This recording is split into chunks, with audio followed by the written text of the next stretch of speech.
Assalamualaikum warahmatullahi wabarakatuh. Alhamdulillahirabbil alamin wa bihi nasta'in wa ala umuri dunya waddin wassalatu wassalamu ala sayyidina Muhammadin wa ala alihi wa sahbihi wa barik wa sallam ajma'in. Amma ba'du. Yang pertama-tama dan yang paling utama, marilah kita panjatkan setinggi puja sedalam syukur kehadirat Allah Subhanahu wa taala yang telah memberikan kita beribu-ribu nikmatnya. Di antara nikmatnya kita dapat merasakan nikmat kesehatan, serta kita masih diberi nikmat yang sangat luas, yaitu nikmat kesempatan sehingga kita masih dapat bertatap muka walaupun virtual. Salawat dan salam ke arwah junjungan alam Habibina Nabiyina Wahati Aminah putra Abdullah cucu Abdul Muthalib, yaitu Nabiyina Muhammad sallallahu alaihi wasallam. Marilah kita kirimkan kepada beliau sepotong doa yang berlafazkan Allahumma shalli ala Sayyidina Muhammad wa ala ali Sayyidina Muhammad. Mungkin sebelum kami memulai isi makalah kami, ada baiknya kami memperkenalkan diri. Perkenalkan, nama saya Andi Gunawan Siregar dan saya akan membawakan sedikit pembahasan dari jurnal penutup. Yang di samping kanan saya, baik, perkenalkan, nama saya Feby Arana Tambunan. Di sini saya akan menjelaskan tentang pengertian jurnal pembalik. yang di samping kiri saya, Saya Wardah Pipa, saya akan menjelaskan tentang koreksi kesalahan. dan yang di sampingnya lagi. Ana Aulia Safitri Siregar, saya akan menjelaskan tentang neraca saldo setelah penutupan. Iya, mungkin sebelum kami melanjutkan isi pembahasan kami, yang kami hormati dosen pengampu kita, yaitu Pak Arman Syah. Yang selanjutnya yang kami hormati, lagi kami sayangi, kami cintai adalah saudara-saudari sekalian sebagai audiens. Dan di sini saya sebagai pembuka akan membawakan judul yang bernama Jurnal Penutup. Jurnal penutup adalah jurnal yang dibuat pada akhir periode akuntansi untuk mentransfer akun sementara ke akun permanen. Jadi jurnal penutup itu pada dasarnya itu bersifat temporary, yaitu sementara. Jadi alasan dibuatnya jurnal penutup ini untuk membuatnya ke pembukuan yang lebih permanen, yang permanen. Jadi adapun jurnal penutup ini digunakan untuk menutup akun-akun perantara, diantaranya pendapatan, prepay, pripe, dan beban. Selanjutnya di sini adalah beberapa langkah-langkah yang harus kita lakukan untuk menyusun jurnal penutup. Yang pertama, menutup seluruh akun pendapatan dengan akun perundingan dengan cara ikhtisar laba rugi. Kita buat pendapatan di bagian debit dan ikhtisar laba rugi di bagian kredit. Yang kedua ada dengan cara menutup seluruh akun beban dengan akun tandingan. Ikhtisar laba ruginya dibuat seperti ini. Ikhtisar laba rugi di bagian debit dan beban di bagian kredit. Selanjutnya menutup laba dan rugi yang diperoleh perusahaan dengan akun tandingan. Ini caranya dengan apabila laba, ikhtisar laba rugi dibuat di debit dan modal itu dibuat di kredit. Selanjutnya langkah terakhir yang bisa kita lakukan itu ialah menutup akun pripe dengan akun tandingan dengan cara modal kita buat di debit, pripe di kredit. Dan contohnya mungkin saudara serta saudara sekalian bisa lihat di makalah kami. Dan kalau kurang jelas nanti bisa ditanyakan. Dan di sini untuk mengakhiri di bagian jurnal penutup, saya mungkin saudari Aulina akan melanjutkan tentang neraca saldo. Kepada saudara Aulina kami persilahkan. Terima kasih. Baiklah, di sini saya akan melanjutkan pembahasan dari saudara Andi, yaitu setelah membahas jurnal penutup, kita akan membahas neraca saldo setelah penutupan. Yaitu menyusun neraca saldo setelah penutupan. Neraca saldo setelah penutupan adalah daftar semua akun neraca yang berisi saldo, bukan nol pada akhir periode pelaporan. Neraca saldo pasca penutupan digunakan untuk memverifikasi bahwa total semua saldo debit sama dengan semua saldo kredit yang seharusnya bersih menjadi nol. Saldo percobaan setelah penutupan tidak berisi pendapatan, pengeluaran, keuangan, kerugian, atau saldo akun ringkasan.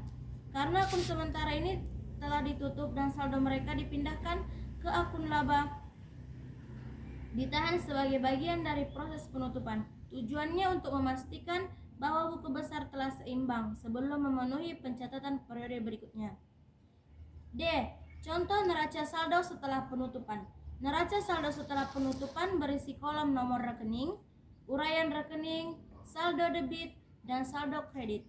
Software akuntansi mengharuskan semua entry jurnal saldo sebelum memungkinkan untuk diposting ke buku besar, sehingga pada dasarnya tidak mungkin untuk memiliki neraca saldo yang tidak seimbang. Dengan demikian, neraca saldo setelah penutupan hanya berguna jika akuntan menyiapkan laporan keuangan secara manual. Dalam hal ini, sebagai besar, proses dan prosedur yang diterapkan dalam penutupan buku tidak mencakup langkah-langkah meninjau dan mencetak neraca saldo pasca penutupan. Terima kasih. Saya oper kepada pembagian ketiga, yaitu saudara Pebi. Baik, terima kasih Saudari Aulina. Baik, di sini saya akan melanjutkan pembahasan kami yaitu tentang jurnal penutup. Baik, di sini saya akan menjelaskan tentang jurnal pembalik. Baik teman-teman, tahukah teman-teman apa itu jurnal pembalik? Saya akan menjelaskan tentang jurnal pembalik atau bisa disebut dengan reversing entry. Oke, jurnal pembalik itu adalah untuk penyesuaian yang menimbulkan akun neraca. Itu jurnal pembalik itu menyesuaikan dari akun neraca itu, sehingga jurnal pembalik itu akan menyesuaikan segala akun ganda ataupun yang akan terjadi sebuah jurnal pembalik itu periode akuntansi. Baik, selanjutnya itu saya akan membahas tentang ada 4 pembahasan tentang jurnal pembalik. Yang pertama yaitu beban yang akan dibayar di muka. Setelah itu pendapatan diterima di muka, dan juga beban yang belum dibayar, dan juga pendapatan yang belum diterima. Baik, yang pertama itu beban dibayar di muka. Baik, beban telah dibayar terlebih dahulu atau dicatat sebagai beban. Jadi beban yang ataupun tanggungan dari jurnal itu dicatat atau di muka. Yang pertama, contohnya itu pada tanggal sekian, tanggal hari ini, disitulah situlah beban yang dicatat. Yang kedua, pendapatan yang diterima di muka. Setelah itu, pendapatan sewa atau disebut dengan jurnal pembalik itu disebut untuk menjadikan pendapatan sebagai sewa diterima di muka di awal. Misalnya pada tanggal sekian, pada tanggal hari ini perusahaan telah menerima pendapatan sewa yaitu sebesar 3 juta. Yaitu maka untuk beberapa bulan seperti 6 bulan. Baik, itu yang selanjutnya itu pembahasan tentang beban yang belum dibayar. Itu setelah dijadikan jadikan jurnal pembalik itu menyesuaikan, maka beban yang belum dibayar itu dicatat. Setelah dicatat, maka pendapatan apa yang sudah kita terima. Setelah dicatat, maka kita akan membayar segala akun ganda itu yang belum dibayar beban itu, maka kita catat juga pendapatan yang belum diterima. Baik, selanjutnya kita tahu teman-teman, apakah itu fungsi dari jurnal pembalik. Setelah kita tahu pengertian dari jurnal pembalik, kita akan membahas tentang fungsinya. Yang pertama yaitu fungsi dari jurnal pembalik itu mempermudah pencatatan transaksi pada awal periode akuntansi atau yang baru, terutama yang berhubungan dengan jurnal penyesuaian. Yang kedua, menyederhanakan penyusunan jurnal pada periode akuntansi berikutnya. Jurnal pembalik dapat memberikan manfaat apabila perusahaan membuat jurnal yang jumlahnya begitu banyak, sehingga jurnal penyesuaian akan memberikan manfaat kepada perusahaan tersebut. Yang ketiga itu meminimalkan kesalahan atau keliruan yang mungkin bisa terjadi, seperti menghindarkan pengakuan biaya atau pendapatan. Jadi fungsi jurnal pembalik itu dapat meminimalkan atau kesalahan, segala kesalahan atau kekeliruan di dalam pengeluaran biaya di dalam suatu perusahaan. Baik, selanjutnya itu akun yang boleh menerapkan jurnal pembalik. Yaitu ada beberapa akun yang boleh kita terapkan di dalam jurnal pembalik. Yang pertama, akun beban yang masih harus dibayarkan. Maka segala sesuatu yang di dalam akun tersebut memiliki beban, maka kita harus membayarnya. Yang kedua itu beban yang khusus dibayar di muka. Setelah kita mempunyai utang ataupun beban di dalam awal muka kita meminjam, maka di situ kita harus membayarnya. Yang kedua itu akun pendapatan yang masih akan diterima perusahaan. Itu masih ada beberapa akun, maka di situ perusahaan akan mendapatkan sebuah keuntungan. Yang ketiga, yang keempat itu pendapatan diterima di awal. Berapakah pendapatan di dalam jurnal pembalik sebuah perusahaan itu? Maka di situ kita catat juga pendapatan diterima di awal bulan. Yang kelima, beban pemakaian atas perlengkapan. Baik, di dalam perusahaan pasti kita akan menggunakan sebuah peralatan ataupun menggunakan perlengkapan. Maka di situ kita jadikan sebuah beban berapa yang sudah keluar biaya dalam pemakaian sebuah perusahaan tersebut dalam perlengkapannya. Baik, selanjutnya itu teman-teman yaitu contoh jurnal pembalik. Yang pertama, saya akan menjelaskan sedikit tentang contoh jurnal pembalik. Yang pertama itu untuk beban dibayar di muka. Jadi, jurnal pembalik ini dapat membuat sebuah penyesuaian. Contoh, pada tanggal 1 Desember 2021 ada beban sewa yang dibayar di muka sebesar 1 juta. Maka, jurnal pembalik itu membuat sebuah tabel atau jurnal yang seperti beban sewanya sekian, 1 juta rupiah. Maka di bawahnya kasnya itu 1 juta rupiah juga. Mengapa? Karena ada juga dia dijelaskan bahwasanya setelah kita buat sebuah jurnal, maka jurnal pembalik ini akan menyelesaikannya atau menyesuaikannya. Seperti biaya sewanya seperti dibayar di muka 500. Tadi kan bebannya kan 1 juta, maka biaya sewanya dibayar di muka di awal bulan ini dibayar 500.000. Setelah itu beban sewanya pun masih ditaruhkan di bawahnya, itu beban sewa masih ada 500.000 juga. Tadi kan utangnya masih 1 juta, maka dibayar di awal 500, maka masih ada juga 500 beban sewanya.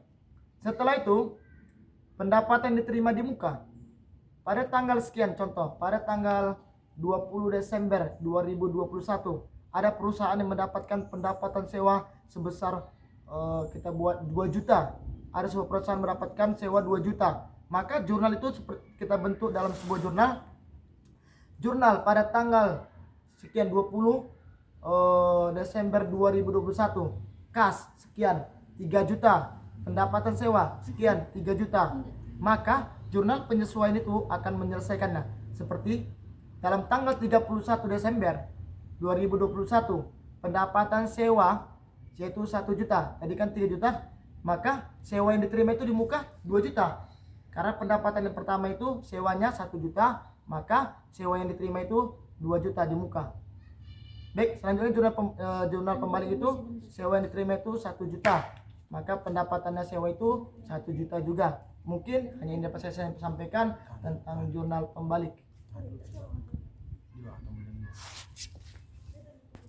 Ya. Baik, maaf sebelumnya di sini kami akan melanjutkan tentang pembahasan kami, yaitu yang terakhir itu pembahasan dari saudari Wardah. Kepada saudari kami persilahkan.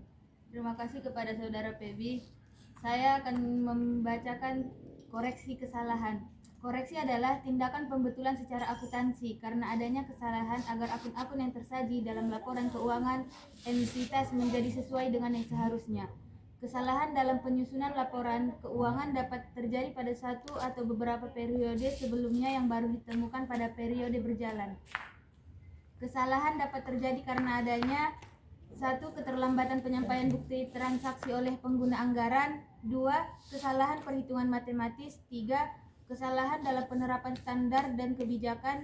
4. Kecurangan atau 5. Kelalaian.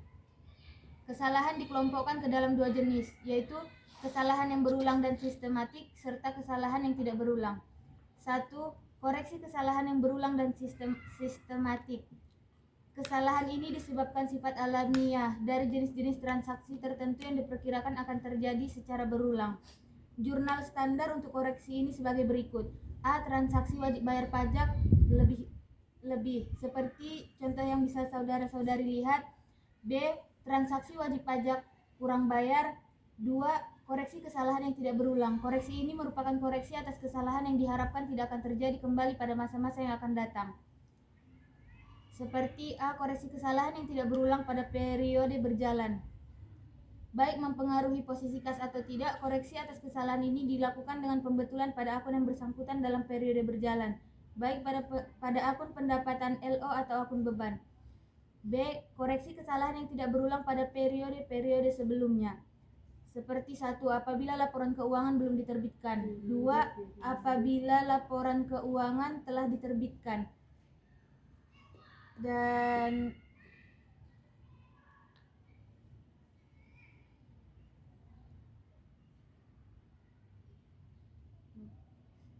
apabila laporan keuangan telah diterbitkan, seperti koreksi kesalahan yang tidak mempengaruhi posisi kas, pembetulan dilakukan pada akun-akun neraca terkait pada periode kesalahan ditemukan.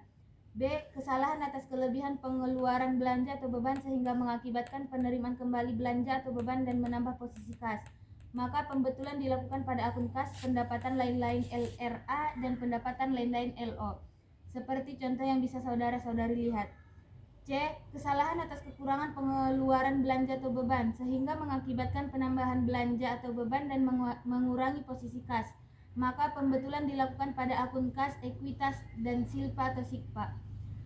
D. Koreksi kesalahan atas kekurangan pendapatan sehingga mengakibatkan penambahan pendapatan LO atau pendapatan LRA dan menambah posisi kas. Dilakukan dengan pembetulan pada akun kas, ekuitas, dan silpa atau sikpa. E. Koreksi kesalahan atas kelebihan pendapatan sehingga mengakibatkan pengembalian pendapatan LO atau pendapatan LRA dan mengurangi posisi kas. Dilakukan dengan pembetulan pada akun kas, ekuitas, dan silpa atau sikpa. F. Koreksi kesalahan atas penerimaan atau pengeluaran pembiayaan sehingga mengakibatkan penambahan maupun pengurangan posisi kas. Pembetulan dilakukan pada akun kas, silpa atau sikpa, dan akun neraca yang terkait. G. Koreksi kesalahan atas perolehan aset selain kas dan menambah atau mengurangi posisi kas. Dilakukan dengan pembetulan pada akun kas, silpa atau sikpa, dan akun aset yang bersangkutan. Saya kembalikan kepada saudara Andi Gunawan. Ya, terima kasih kepada saudara Pebi, saudari Wardah, saudari Aulina telah membacakan sedikit kurang banyaknya dari makalah kami. Jadi di sini kami dari Pemakalah ingin saudara ataupun saudari memberikan kritik serta saran dalam makalah kami ini. Dan selanjutnya setelah kita selesai dalam proses kritik dan saran, kita memasuki sesi tanya jawab. Dan mungkin sampai di sini yang dapat kami sampaikan. Kurang dan janggalnya kami minta maaf, kepada Allah kami minta ampun. Akhirul kalam. Assalamualaikum warahmatullahi wabarakatuh.